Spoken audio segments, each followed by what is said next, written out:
It's time for today's travel and cruise industry news. With the latest from travel and cruises around the world, here's your host, Chillie Falls. Hey, good afternoon. Welcome to Travel and Cruise Industry News for today. CDC is in the headlines once again. Requirements for fully vaccinated cruise passengers became the story today. Been a lot in the news about CDC recently. They changed their mask requirements last week. Everybody got all in an uproar that they were going to be able to cruise. I kind of laid back and said, wait a minute, folks. Despite everything that's going on, the CDC still has not said that they were going to let cruises go out of the U.S. Before, the summer. But now I'm coming around to thinking that, yes, in fact, we are going to see cruises going and probably in July. Today's announcement certainly paved the way for that. The rules for the cruising restart from U.S. ports are continuing to evolve, with the U.S. Centers for Disease Control and Prevention adding 2 new guidelines for cruise ship companies to follow. The good news: the new guidelines will reduce testing requirements for fully vaccinated passengers, as well as with the changes coming just days after ease regulations on mask usage for vaccinated passengers. There are clear signs that the CDC is now serious about giving the industry a workable path to return.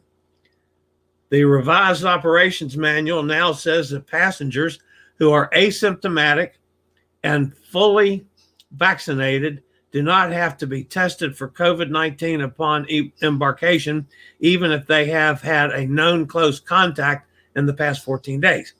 The CDC also eliminated embarkation day testing for vaccinated passengers who are staying on board for back-to-back cruises.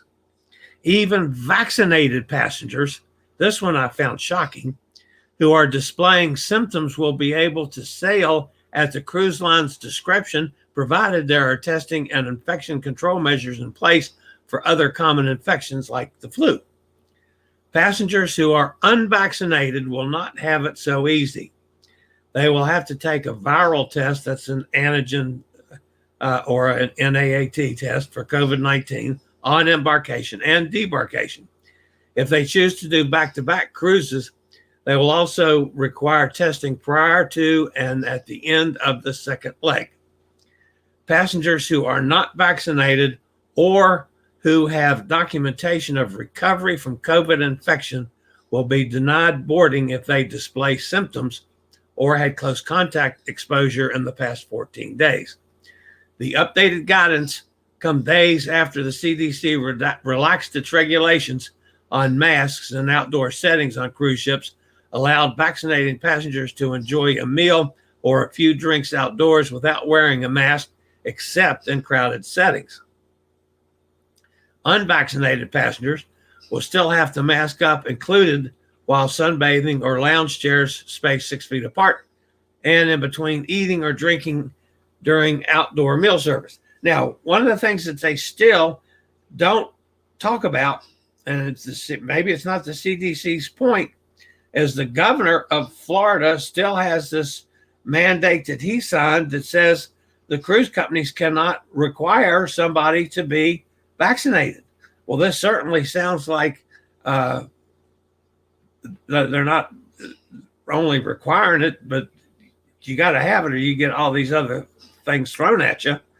I don't know. There's still some problems with this, but the CDC is clearly making some moves in the right direction.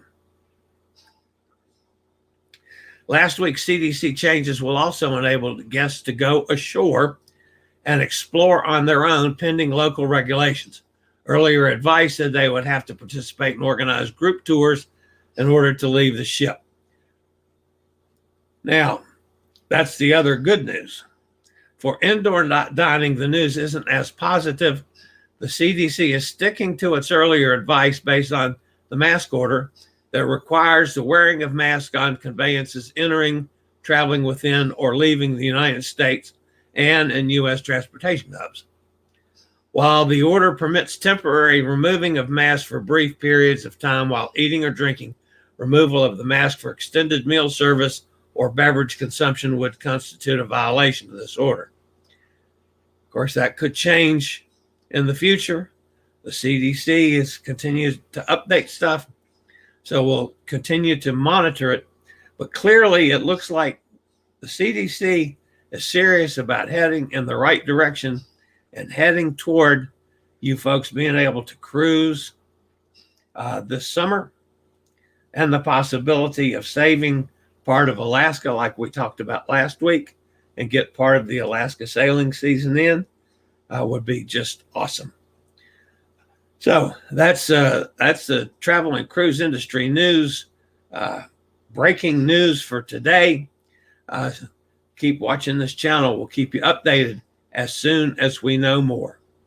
For now, this is the old fat travel guy. You guys have a great day. I regularly post videos on all facets of the travel and cruise industry.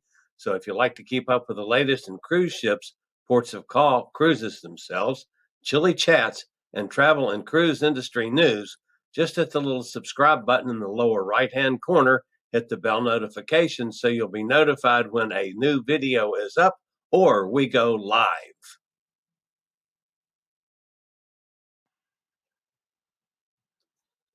This video was produced by Chillie's Cruises.